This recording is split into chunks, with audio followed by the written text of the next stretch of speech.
So you're scrolling your life away, filling your life with TikTok and Instagram motivational brain rot and wondering why you're not locking in yet. And it's not because you're a failure. It's because you're literally rewiring your brain to be a consumer instead of a creator. And look, there is a simple solution to this. You need to start brain maxing like your financial future depends on it, because it literally does. Most successful won't even admit to this, but at some point, every single one of them has done at least one out of these 7 unhinged things to hit hundreds of thousands, 500,000, all the way to the millions. And I'm going to tell you exactly what they are, even though most people are too weak to implement them. I mean, I was addicted to partying, drinking, depressed, anxious, severely overweight, battling every single mental illness, and even looking for more to get diagnosed with to feel validated. I was the poster child for brain rot. But here's what changed everything for me. I needed to quit everything. Just like I was all in on this toxic lifestyle, I needed to go all out. So I'm going to go through every single way I use to unrot my brain so you can do it too, and I'm going to share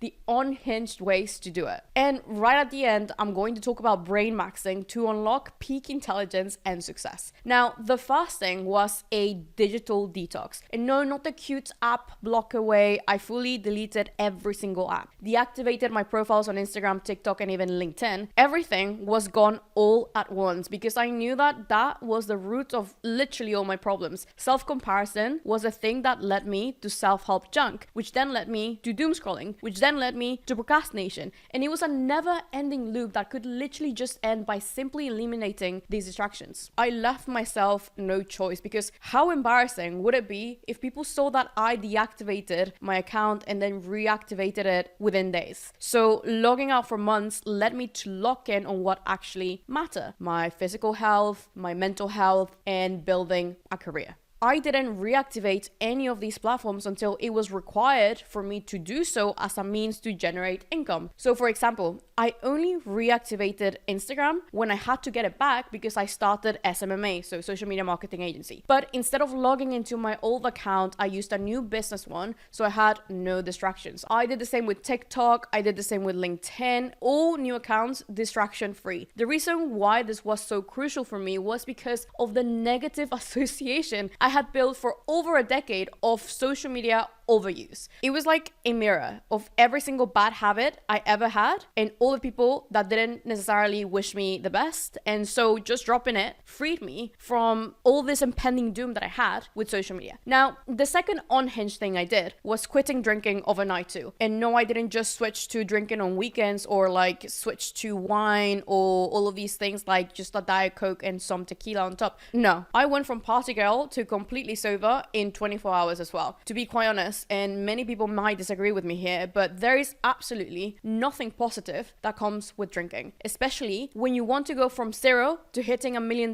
like your life depends on it. Like your hangover, you can't focus, you spend all of your money drinking and the entire night, then the next morning's hangover cure takeaway, then you repeat it again and again and again. It's a never ending loop. Not to mention the post night out anxiety. It just doesn't make sense at all. Now, I know what you're thinking. Oh, I need to see my friends and blah, blah, blah, blah. So here's the one thing that helped me quit drinking faster, easier, and overnight. Because I know what's coming. Oh, but what about spending time with my friends? We always go out. Babe, if your relationship with your friends is based on drinking, then let me hold your hand while I say this. They are not your friends. They are your drinking acquaintances. And it's cool if you want them, but they are costing you the time that you could be spending building yourself up. This was one of the harshest truths for me, but then it led me to unhinged thing number 3. I moved out. I applied to do a master's degree at a university in the middle of nowhere just because I didn't want to be home and depressed, because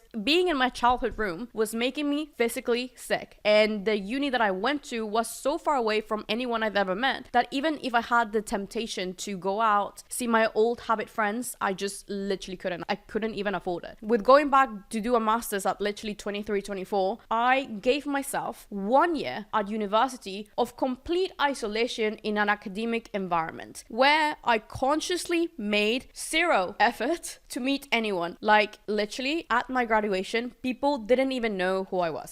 I spent 90% of my time in a shoebox room working on either the masters or building my business. And then 9% of that time, I was at the gym training to be a competitive powerlifter. And then the 1%, I was at networking events I had no business being at. That's unhinged thing number 4, by the way. I would literally not spend money on food and use it to buy clothes and tickets to go all the way to London to networking events. I took this fake it till you make it phrase way too seriously, but I made it make sense in my head. I girl mathed my way into taking 40 to 50 pound trains for 3 hours of my day to be in London every single weekend just to make sure that I would meet someone new that could potentially open some doors for me. 99% of that time they were useless, but I was always trying to engineer my own luck here. So I was drinking energy drinks, which I still obviously do. I was eating sweets and protein shakes just to justify me going to these random networking events I kept on finding on LinkedIn. And guess what? It worked. I met my first ever mentor at one of these events. Months later, I was speaking at his event, and then I met a bunch of business owners my age who were 10 times more successful than me, but liked me enough to keep me around and sort of support me while I figured everything out. And shout out to each one of them that took me under their wing, even though I had nothing to show for myself. And even when I had this underlying imposter syndrome where I didn't feel like I belonged, I had this irrational delusion that I did. I networked my way into rooms I absolutely didn't belong in. I had no credentials, no experience, no money, but I had the audacity. I would show up to events filled with successful people and act like I belonged there. Is this a fake it till you make it scenario? No. I was manifesting my future self into existence by surrounding myself with the people I wanted to become. I dressed the part, I talked the talk, and then I started to walk the walk. I made damn sure that I knew how to speak to people around me. I also made sure that my LinkedIn looked the part back then. Even though I had like 10,000 followers, I catfished my way into making it seem that I should have more followers than that. And soon after,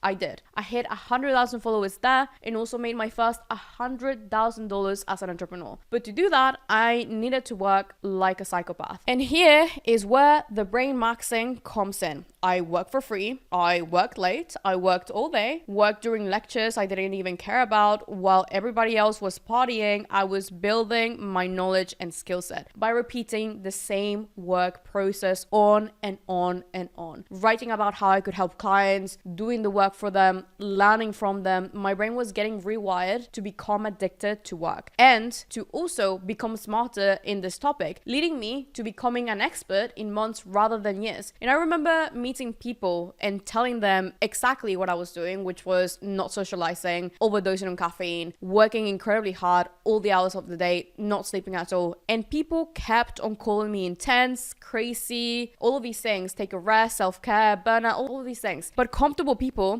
don't hit $100,000 months. Obsessed people do. And talking about obsession, here's the 7th and most unhinged thing I did. I brainwashed myself to get visceral anxiety when I wasn't working. I conditioned my nervous system to feel physically uncomfortable when I wasn't being productive. This is insane, and now it is a horrible habit that I'm trying to break. Like, I can't shake it. But it truly unlocked parts of my brain that I didn't even know I had. Like, truly, the dopamine I used to get from TikTok is now directly tied to work, Stripe notifications, and Slack. Disclaimer, this is not healthy at all, but neither was drinking. Now, here's what happened after all of the unhinged things I did. I went from being a dopamine-fried, broke, overweight girl to a professional weapon, a true girl boss. My brain went from scattered and dopamine-fried to laser-focused, money-obsessed. My networks went from party friends to millionaire mentors. My bank account went from overdrafts to 6 figures. And this is a dream that everybody's selling, but I did it for free. However,